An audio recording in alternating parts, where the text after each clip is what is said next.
Hi good morning ಎಲ್ರಿಗೂ. ಹಾಗೆ ನಮಸ್ತೆ ಆ್ಯಂಡ್ ಸಲಾಮ್ ಅಂತ ಹೇಳ್ತಾ ಇವತ್ತಿನ ಬ್ಲಾಗನ್ನು ಸ್ಟಾರ್ಟ್ ಮಾಡ್ತಾಯಿದ್ದೀನಿ. ಇಲ್ಲಿ ನಾನು ಸುಮಾರು ದಿನದ ಮುಂಚೆ ಒಂದು ಬ್ಲಾಗನ್ನು ನೋಡಿರ್ಬೋದು ನೀವು.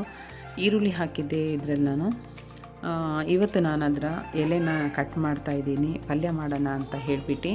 ಚಪಾತಿ ಮಾಡಿದ್ದೀನಿ, ಅದಕ್ಕೆ ಏನಾದರೂ ಪಲ್ಯ ಅಂತ ಯೋಚನೆ ಮಾಡ್ತಿದ್ದೆ. ಸೊ ಇದನ್ನು ತುಂಬ ಬೆಳೆದ್ಬಿಟ್ಟಿತ್ತಲ್ಲ, ಹಾಗಾಗಿ ಕಟ್ ಮಾಡೋಣ ಅಂತ ಕಟ್ ಮಾಡ್ತಾಯಿದ್ದೀನಿ.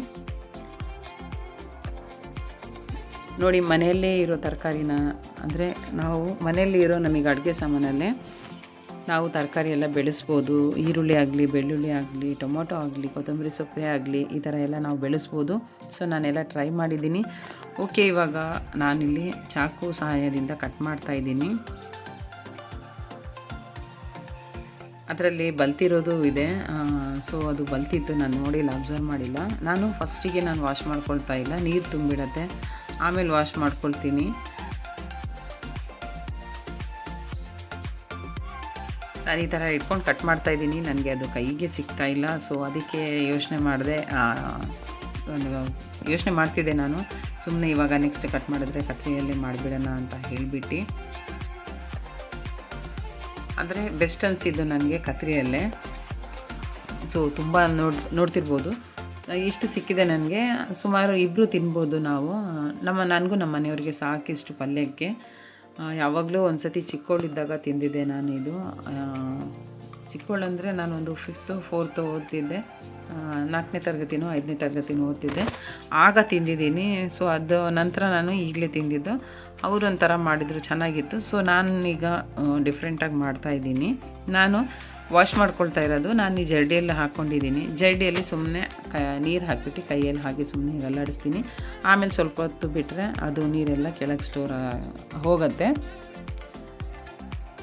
ಎಣ್ಣೆ ಹಾಕಿ ನಾನು ಸಾಸಿವೆ ಸಿಡಿಸ್ಕೊಂಡು ಒಂದೇ ಒಂದು ಟೊಮೊಟೊ ಕಟ್ ಮಾಡಿ ಹಾಕಿದ್ದೀನಿ. ಅದಕ್ಕೆ ಉಪ್ಪು, ಸ್ವಲ್ಪ ಅರಿಶಿನ ಅಷ್ಟೇ, ಮತ್ತು ಬೇರೆ ಏನೂ ಹಾಕ್ತಾಯಿಲ್ಲ. ಯಾಕಂದರೆ ನಾನು ಸಿಂಪಲಾಗಿ ಮಾಡ್ತಾಯಿದ್ದೀನಿ. ಈರುಳ್ಳಿ ಅದು ಇದು ಏನು ಹಾಕಿಲ್ಲ ನಾನು. ಈಗ ಈರುಳ್ಳಿ ಹಾಕೋಣ ಅಂದರೆ ಇದೇ ಈರುಳ್ಳಿ ಸೊಪ್ಪಲ್ಲ, ಅದಕ್ಕೆ ನಾನು ಹಾಕೋಕ್ಕೆ ಹೋಗಿಲ್ಲ. ಈಗ ಫ್ರೈ ಮಾಡಿ ಸ್ವಲ್ಪ ಹೊತ್ತು ಬಿಟ್ಟಿದ್ದೀನಿ. ನೀವೇ ನೋಡ್ತಿರ್ಬೋದು ಅದರಲ್ಲಿ ಎಷ್ಟು ನೀರು ಬಿಟ್ಟಿತ್ತಂತ. ಈಗ ನೀರೆಲ್ಲ ಹೀರಿದೆ, ಅದು ಡ್ರೈ ಆಗಿದೆ ನೀರೆಲ್ಲ. ಅದಕ್ಕೆ ನಾನು ಇವಾಗ ಒಂದು ಸ್ವಲ್ಪ ಇದು ಶುಂಠಿ ಬೆಳ್ಳುಳ್ಳಿ ಪೇಸ್ಟ್ ಹಾಕ್ತಾಯಿದ್ದೀನಿ. ನಂತರ ನಾನು ಖಾರದ ಪುಡಿ ಹಾಕ್ತಾಯಿದ್ದೀನಿ. ಹಾಗೆ ಸ್ವಲ್ಪ ಕಡಲೆ ಹಿಟ್ಟನ್ನು ಹಾಕ್ತಾಯಿದ್ದೀನಿ. ಈಗ ನೋಡ್ತಿರ್ಬೋದು ನೀವು, ಫ್ಲೇಮ್ ಜೋರಾಗಿಟ್ಟಿದೆ ನಾನು, ಅದಕ್ಕೆ ತಳ ಹಿಡ್ಕೊಳ್ತಾ ಇತ್ತು. ನೀವು ಲೋ ಫ್ಲೇಮಲ್ಲೇ ಮಾಡ್ಕೊಳ್ಳಿ. ಮತ್ತು ನಾನು ನಾನ್ ಸ್ಟಿಕ್ಕಲ್ಲಿ ಮಾಡ್ತಾ ಇರೋದ್ರಿಂದ ಬೇಗ ತಳ ಹಿಡಿಯುತ್ತೆ. ಕಡಲೆ ಹಿಟ್ಟು ಹಾಕಿದ್ನಲ್ಲ, ಅದಕ್ಕೆ ನೀರು ಹಾಕ್ಕೊಳ್ಳಿ ಸ್ವಲ್ಪ. ನಾನು ನೀರು ಹಾಕೋದನ್ನು ತೋರಿಸಿಲ್ಲ ನಾನು. ಸೊ ಇವಾಗ ಪಲ್ಯ ರೆಡಿ ಇದೆ. ಚಪಾತಿಗೆ ಬೇರೆ ಎಲ್ಲದಕ್ಕೂ ಅನ್ನದ್ರಲ್ಲೂ ತಿನ್ಬೋದು, ತುಂಬ ಚೆನ್ನಾಗಿರುತ್ತೆ. ನೈಟಲ್ಲಿ ನಾವು ಚರ್ಚೆಲ್ಲ ನೋಡ್ಕೊಂಡು ಬರೋಣ ಅಂತ ನಮ್ಮ ಮನೆಯವರು ಹೇಳಿದ್ರು, ಅದಕ್ಕೆ ನಾನು ಹೋಗ್ತಾ ಇದ್ದೀನಿ. ಸೊ ನಮ್ಮೂರಲ್ಲಿ ಒಂದು 4ರಿಂದ 5 ಚರ್ಚ್ ಇದೆ, ಚೆನ್ನಾಗಿ ಅಲಂಕರಿಸಿದ್ರು. ಸೊ ನಾವು ಫಸ್ಟೇ ಹೋಗಿಲ್ಲ, 1-2 ದಿನ ಮುಂಚೆ ಹೋಗಿದ್ವಿ. ಮತ್ತು ಮಕ್ಕಳಿಗೆಲ್ಲ ಕರ್ಕೊಂಡು ಇವ್ರು ತೋರಿಸ್ಕೊಂಡು ಬಂದರು. ಹಾಗೆ ಮಸಾಲೆ ಪುರಿ ಇಲ್ಲ, ಗೋಬಿ ತಿನ್ನೋಣ ಅಂತ ಹೇಳಿದರು. ಅಲ್ಲಿ ಎಲ್ಲೂ ಎಷ್ಟು ಅಂಗಡಿ ಇದ್ವು ಎಲ್ಲ ಕ್ಲೋಸ್ ಆಗಿತ್ತು. ಆಮೇಲೆ ಪೇಟೆಯಲ್ಲೇ ಒಂದೇ ಒಂದು ಅಂಗಡಿ ಇತ್ತು, ಅಲ್ಲಿ ತಿಂದ್ವಿ. ಇವಾಗ ನಾವು ಹೋಗ್ತಾ ಇರೋದು ಬಸ್ತಿ ಮಠದಲ್ಲಿ. ಎಲ್ಲಾದರೂ ಇದೆಯಾ ನೋಡೋಣ ಅಂತ ಹೇಳಿಬಿಟ್ಟು. ಸೊ ಬಸ್ತಿ ಮಠದಲ್ಲಿ ಎಲ್ಲೂ ಇದ್ದಿಲ್ಲ. ಇಲ್ಲಿ ಬಂದುಬಿಟ್ಟು KEB, ಅದು ಕರೆಂಟ್ ಆಫೀಸ್. ಈಗ ನೀವು ನೋಡಿದ್ರಲ್ಲ, ಅದರ ಆಪೋಸಿಟೇ ಚರ್ಚ್ ಇರೋದು. ಬರ್ತಾ ನಾನು ತೋರಿಸ್ತೀನಿ.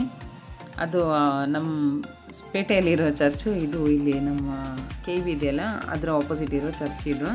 ಸೊ ಚರ್ಚ್ ಹೆಸರು ಎಲ್ಲ ನನಗೆ ಗೊತ್ತಿಲ್ಲ, ಬೇರೆ ಬೇರೆ ಇರುತ್ತೆ. ನಮ್ಮ ಮನೆಯವ್ರಿಗೆ ಗೊತ್ತಿದೆ. ಇದ್ರ ಪಕ್ಕನೇ ಒಂದು ಫಂಕ್ಷನ್ ಹಾಲ್ ಇದೆ, ಅಂದರೆ ಮದುವೆ ಮತ್ತು ಎಲ್ಲ ಫಂಕ್ಷನ್ ಎಲ್ಲ ಮಾಡ್ತಾರೆ. ನೋಡ್ತಾ ಇರ್ಬೋದು ನೀವು, ಇದರಲ್ಲಿ ಫಂಕ್ಷನ್ ಎಲ್ಲ ಮಾಡ್ತಾರೆ. ಇವಾಗ ಇಲ್ಲಿ ನೋಡ್ತಾ ಇದ್ದೀವಿ. ಸೊ ಇಲ್ಲೂ ಕ್ಲೋಸ್ ಆಗಿದೆ. ಮತ್ತು ಸ್ವಲ್ಪ ಮುಂದೆ ಹೋದರೆ ಅಲ್ಲೊಂದಿದೆ, ನೋಡ್ತಿರ್ಬೋದು ನೀವು, ಕಾರ್ ನಿಂತಿದೆಯಲ್ಲ, ಅಲ್ಲೊಂದು ಅಂಗಡಿ ಇದೆ, ಅಲ್ಲೂ ಕ್ಲೋಸ್ ಆಗಿದೆ. ಇಲ್ಲಿ ಬಂದುಬಿಟ್ಟು ಇದು ದರ್ಗಾ, ಇದು ಬಾರಿ ಸಾದತ್ ದರ್ಗಾ ಅಂತ ಹೇಳಿಬಿಟ್ಟು. ನಮಗೆ ಸ್ವಲ್ಪ ದೂರ ಆಗಿಬಿಡ್ತು, ಅದಕ್ಕೆ ಬರಲಿಕ್ಕೆ ಜಾಸ್ತಿ ಆಗಲ್ಲ. ಚಿಕ್ಕ ದರ್ಗಾ ಇದು, ಆದರೆ ತುಂಬ ಪವರ್ಫುಲ್ಲಾಗಿದೆ. ನಾನು ತುಂಬ ಇದು ಮಾಡ್ಕೊಂಡಿದ್ದೀನಿ, ಹರಕೆ ಎಲ್ಲ ಮಾಡ್ಕೊಂಡಿದ್ದೀನಿ ಇಲ್ಲಿ. ಹಾಗೆ ಇದು ಪುಷ್ಪ ಹಾಸ್ಪಿಟಲ್ ಅಂತ ಹೇಳಿಬಿಟ್ಟು, ನಮ್ಮೂರಲ್ಲಿ ಇದೆ ದೊಡ್ಡ ಹಾಸ್ಪಿಟಲ್ಲು, ಪ್ರೈವೇಟ್ ಹಾಸ್ಪಿಟಲ್ ಅದು. ಸೊ ಇವಾಗ ನಾವು ಮತ್ತೆ ವಾಪಸ್ ಹೋಗ್ತಾ ಇರೋದು. ಏನಾದರೂ ತಿನ್ಕೊಂಡು ಬರೋಣ ಅಂತ ಹೇಳಿಬಿಟ್ಟು. ಓಕೆ, ಇವಾಗ ನಾವು ಪಾನಿಪುರಿ ತಿನ್ನೋಕೆ ಕೂತಿದ್ದೀವಿ. ನೋಡ್ತಿರ್ಬೋದು ಅವ್ರು ತೊಗೊಂಡು ಬರ್ತಾಯಿದ್ದಾರೆ. ಸೊ ಪಾನಿಪುರಿ ಎಲ್ಲ ತಿಂದ್ಬಿಟ್ಟು ನಾನು ಮನೆಗೆ ಹೋಗಿ ಇವಾಗ ಅದೆಷ್ಟು ಮಲ್ಕೊಳೋದಷ್ಟೇ. ದಿ ನೆಕ್ಸ್ಟ್ ಡೇ ಇವತ್ತು ಬೆಳಗ್ಗೆನೇ ಎದ್ಬಿಟ್ಟು ನಮ್ಮ ಮನೆಯವರೆಲ್ಲ ತಿಂಡಿ ಎಲ್ಲ ಮಾಡ್ಕೊಂಡು ಕೆಲಸಕ್ಕೆ ಹೋದರು. ಸೊ ನಂತರ ನಾನು ಕಣ್ಣು ಬಿದ್ದಿದ್ದೆ ಅವರೆಕಾಳು ಗಿಡದ ಮೇಲೆ. ಇವತ್ತೆಲ್ಲ ಅವರೆಕಾಯಿನ ಹಾರ್ವೆಸ್ಟ್ ಮಾಡೋಣ ಅಂತ ಹೇಳಿಬಿಟ್ಟು ಎಲ್ಲ ಕೀಳ್ತಾ ಇದ್ದೀನಿ. ತುಂಬ ಅಂದರೆ ಒಂಥರ ಸ್ಮೆಲ್ ಜಾಸ್ತಿ ಬರುತ್ತದು. ಕೀಳ್ತಾ ಕೈಯೆಲ್ಲ ಅಂಟಾಗತ್ತೆ. ಚಿಕ್ಕ ಗಿಡ ಇದೆ, ಅಂದರೆ ನಾನು ನಮ್ಮನೆ ಹಿತ್ತಲಲ್ಲಿ ಹಾಕ್ತಿದ್ರೆ ತುಂಬ ಚೆನ್ನಾಗಿ ಬರೋದು. ಸೊ ಇಲ್ಲಿ ಮಣ್ಣು ಚೆನ್ನಾಗಿಲ್ಲ, ಹಾಗಾಗಿ ಗಿಡದಲ್ಲಿ ಅಷ್ಟೇನು ಅವರೆಕಾಯಿ ಬಿಟ್ಟಿಲ್ಲ. ಇಲ್ಲಾಂದರೆ ಸುಮಾರಾಗಿ ಬಿಡೋದು. ನೋಡೋಣ ನೆಕ್ಸ್ಟ್ ಟೈಮು. ಅದು ಫಸ್ಟ್ ಗಿಡದಲ್ಲೇ ಅಲ್ಲಿ ಮೇಲೆ ನೀವು ನೋಡ್ತಿರ್ಬೋದು ಒಣಗಿದೆ. ಅದರಲ್ಲಿ ನಾನು ಅದು ಬೀಜಕ್ಕಂತ ಬಿಟ್ಟಿರೋದು. ಆಮ್ನ ನೋಡಿ ಇಲ್ಲಿ ಕ್ಯಾಮ್ರದ ಮುಂದೆ ಬಂದುಬಿಟ್ಟು ಅವಳು ಕಾಣಿಸ್ತಾ ಇದ್ದಾಳೆ ಅಂತ ಆಟ ಆಡ್ತಾ ಇದ್ದಾಳೆ. ಸೊ ಫ್ರೆಂಡ್ಸ್, ನನಗೆ ಅವರೆಕಾಯಿ ಇಷ್ಟೇ ಹಾರ್ವೆಸ್ಟ್ ಆಗಿರೋದು. ನನ್ನ ವಿಡಿಯೋ ನಿಮಗೇನಾದರೂ ಇಷ್ಟ ಆದಲ್ಲಿ ಲೈಕ್ ಮಾಡಿ, ಕಮೆಂಟ್ ಮಾಡಿ, ತಪ್ಪದೆ ಸಬ್ಸ್ಕ್ರೈಬ್ ಮಾಡಿ ಅಂತ ಹೇಳ್ತಾ ನನ್ನ ವಿಡಿಯೋನ ಇಲ್ಲಿಗೆ ಎಂಡ್ ಮಾಡ್ತಾಯಿದ್ದೀನಿ. ಹಾಗೆ ರೆಸಿಪಿನೂ ಇದ್ರದ್ದು ಹಾಕ್ತೀನಿ. ಟೇಕ್ ಕೇರ್, ಬಾಯ್ ಆ್ಯಂಡ್ ಅಸ್ಸಲಾಮು ಅಲೈಕುಮ್.